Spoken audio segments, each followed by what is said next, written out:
happy Friday to you. It is April 16th and time for this week's Friday Funnies, coming to you live from San Antonio, Texas. I'm currently in my hotel room down in San Antonio, so since we're not in our regular studio, you notice the lights aren't quite as good as normal, and the sound isn't quite as good, but in all fairness, the jokes this week aren't quite as good either. That being said, today is the day after tax day, otherwise known as financial colonoscopy day. Yesterday was the day we had to cough up more money to the government so that they could provide us with even more stuff that we don't want.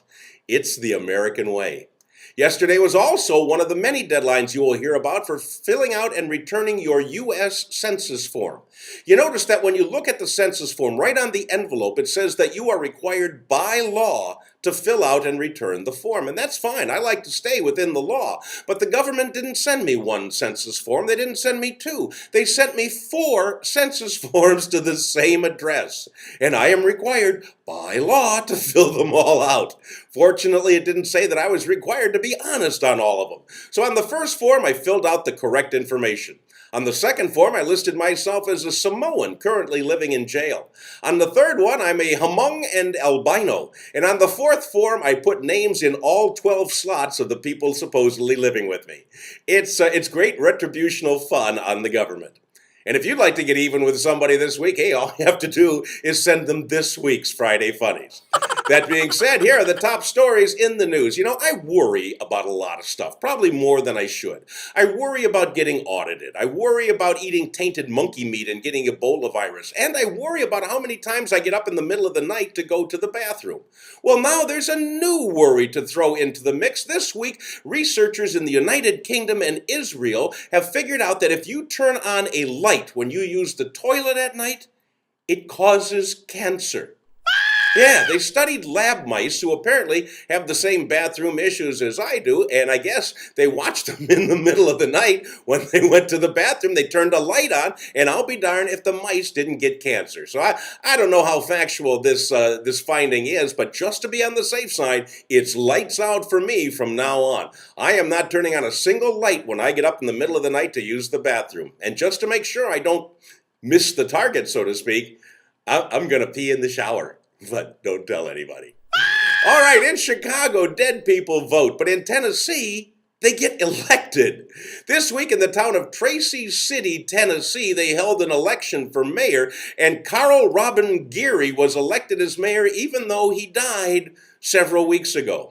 He beat his opponent, who was the incumbent, Barbara Brock, beat her 268 votes to 85 votes. And Brock was appointed mayor after the last mayor died about 16 months ago.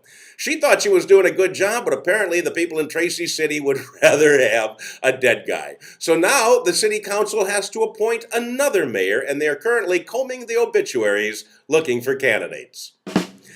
2 criminals on the lam. Yeah, that's a correct headline. That is not misspelled, because in Argentina, 2 hardened criminals, Maximiliano Perea and Ariel Diaz, broke out of a maximum security prison about a week ago. And so far, they have eluded capture by dressing up as sheep.